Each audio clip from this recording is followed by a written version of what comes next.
I've always been a light sleeper. Most nights, I wake up at least once or twice, but I never thought much of it. It's just been a part of my life for as long as I can remember. Sometimes I'd hear the neighbor's dog barking in the distance, or the hum of a car passing by on the street outside. Nothing out of the ordinary, really, just the usual sounds of a quiet neighborhood at night. A few nights ago, though, something changed. I was up late, scrolling through my phone, trying to wind down after a long day at work. That's when I noticed it. My voice memos app had a bunch of saved recordings I didn't recognize. At first, I thought maybe I'd accidentally hit the record button a few times throughout the day. But as I looked closer, I realized something wasn't right. They were all timestamped between 2 and 3 a.m., while I should have been asleep. I felt a slight chill run down my spine as I stared at the screen, trying to make sense of it. I never stay up that late, and I certainly don't make a habit of recording voice memos in the middle of the night. Curious and a little uneasy, I played one. It was just static at first, the kind of white noise you'd expect from a cheap microphone in a silent room. But then, after a few seconds, I heard my voice. It was unmistakably mine, but something about it felt off. I was whispering, talking like someone was there, responding to questions that weren't recorded. The hair on the back of my neck stood up as I listened. It was like hearing half of a conversation, but the other person was completely silent. In one of them I was laughing, but it didn't sound right, too slow. Like it was being copied, not made. It was my laugh, but distorted, stretched out in a way that made my skin crawl. I quickly closed that recording and moved on to the next, my heart racing. I thought maybe I sleep-talked. It seemed like the most logical explanation, or maybe I sleepwalk and record myself somehow. But as I listened to more of these eerie recordings, I realized that couldn't be it. The conversations went too deep. There was structure, meaning. It wasn't the random babbling of someone talking in their sleep. It was coherent, purposeful communication. Some recordings were arguments. I was begging someone to leave me alone. My own voice, pleading and desperate, echoed through my quiet bedroom. "Please, just go. I can't do this anymore," I heard myself say. The fear in my voice was palpable, and it made my blood run cold. But I was the only voice on the tape. Mine. Always mine. No matter how many recordings I listened to, it was just me, talking to someone or something that never spoke back. As I sat there in the dark, my phone's glow illuminating my face, I had this tight, crawling feeling that I wasn't alone in my own body. Like something else was slipping in at night, wearing me like a mask. The thought made me feel sick to my stomach. I wanted to dismiss it as ridiculous, but the evidence was right there in front of me. I deleted all the recordings and set a password on the app. It felt like a feeble attempt at protection, but I needed to do something.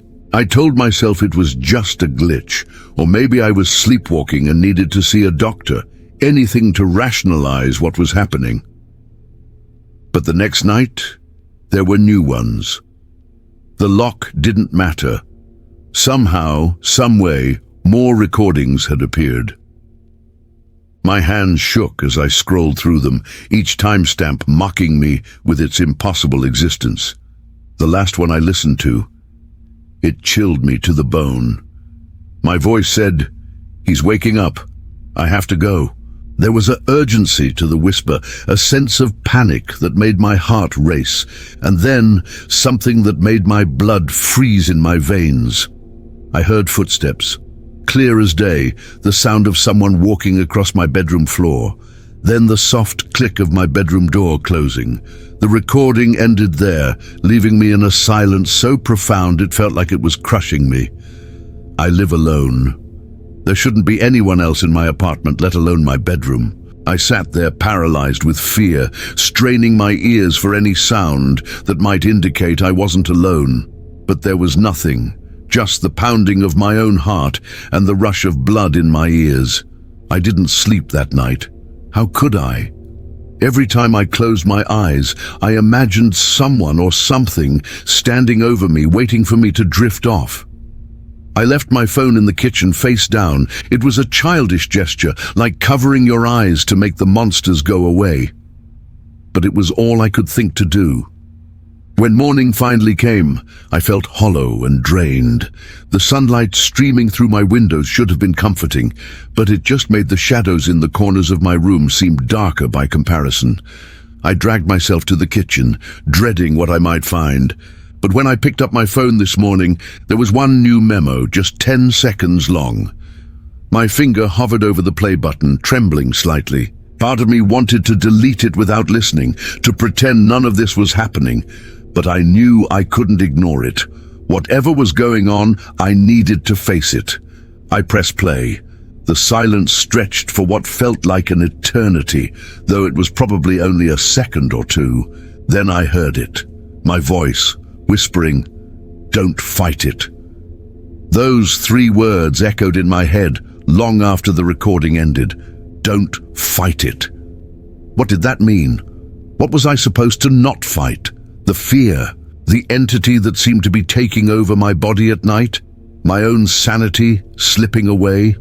I've spent the day in a daze, going through the motions of my normal routine while my mind races with possibilities. I've searched online for similar experiences, looked up sleep disorders, even considered the possibility of carbon monoxide poisoning. But nothing quite fits. Nothing explains the conversations, the laughter, the footsteps. As night approaches, I find myself dreading the darkness more than I ever have before. I've considered staying at a hotel or asking a friend if I can crash on their couch. But a part of me knows it won't make a difference.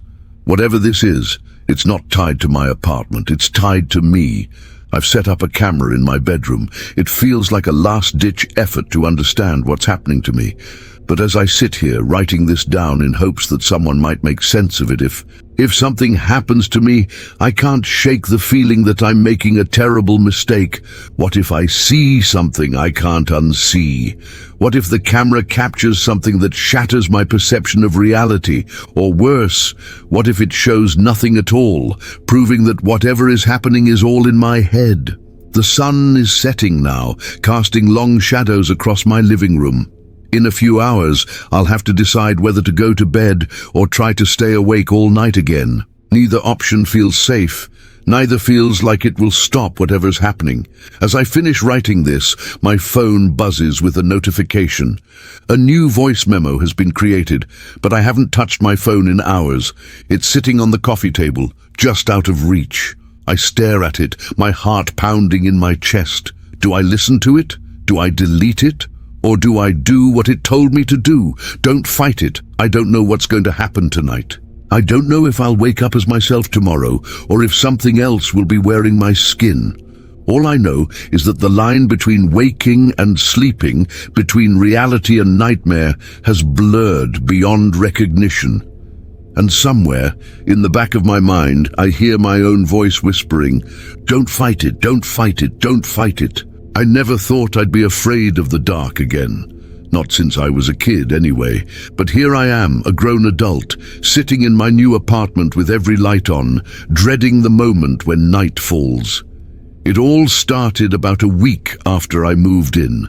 The place seemed perfect at first, a cozy second-floor apartment in a quiet neighborhood, just what I needed after the chaos of living downtown. The rent was surprisingly affordable too. I should have known it was too good to be true. The first few nights were uneventful. I was still getting settled, unpacking boxes and arranging furniture. It wasn't until I'd been there almost a week that the strangeness began.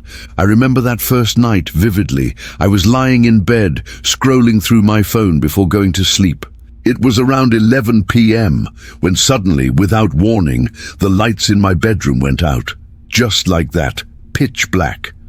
I figured it was just a power outage, but when I got up to check, I realized the rest of the apartment was still brightly lit. Every other room had power. It was only my bedroom that was dark. At first, I chalked it up to faulty wiring. Old buildings can have quirks like that, right? I flipped the light switch a few times, but nothing happened. Eventually, I gave up and went to sleep, figuring I'd deal with it in the morning. The next night, the same thing happened. I was in my room around the same time when suddenly darkness, again only in my bedroom. The rest of the apartment remained untouched. By the third night, I was starting to get unnerved. I called my landlord first thing in the morning and insisted they send an electrician to check things out.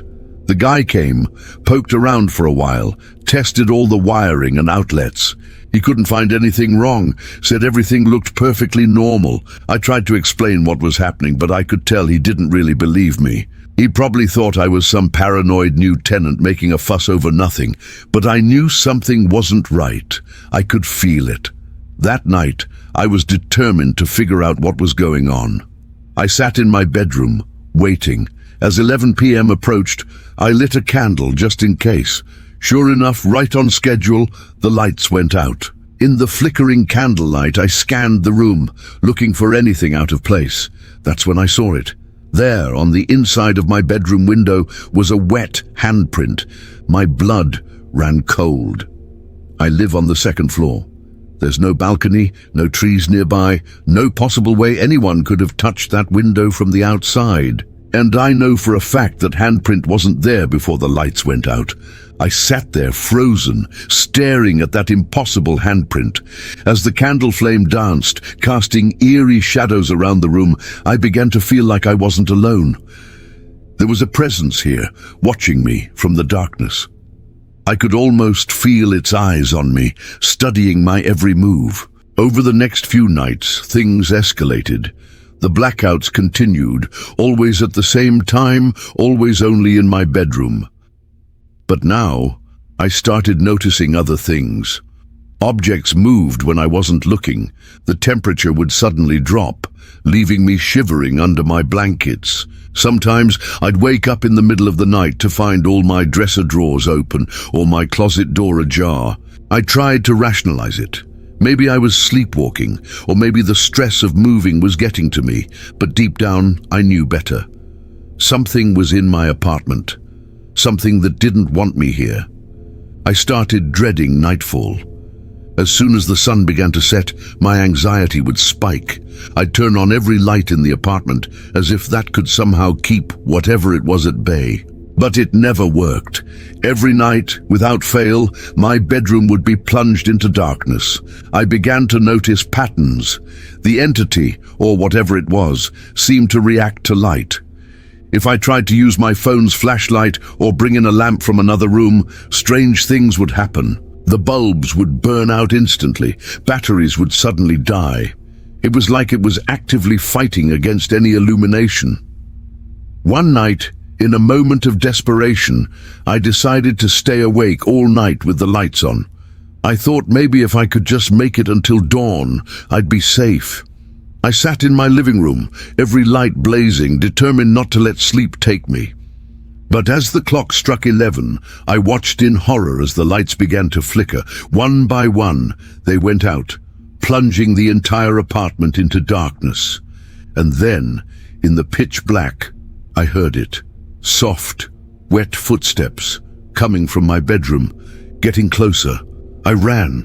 I didn't even grab my keys or my phone. I just bolted out the door and didn't stop until I reached the 24-hour diner down the street. I sat there all night, shaking, drinking cup after cup of coffee. When morning came, I reluctantly went back to the apartment. Everything looked normal. The lights worked fine. There were no wet footprints, no sign of any disturbance, but I knew what I'd heard, what I'd felt. I'm writing this now from a motel room across town. I can't bring myself to go back to that apartment. I've tried to tell people what happened, but no one believes me. They all think I'm crazy or making it up, but I know the truth. Those lights didn't just go out randomly. Something was controlling them, something that wanted me gone. And the worst part is, I don't think it's finished with me yet. Even now, as I sit here in this unfamiliar room, I can feel it. That presence. Watching, waiting. I don't know what it wants or why it chose me. All I know is that I'm afraid to turn off the lights. afraid of what might be lurking in the darkness, just beyond the reach of the light. So I'll keep every bulb burning, every switch flipped on. Because now I understand, the dark isn't just the absence of light. Sometimes it's alive, and sometimes it hungers.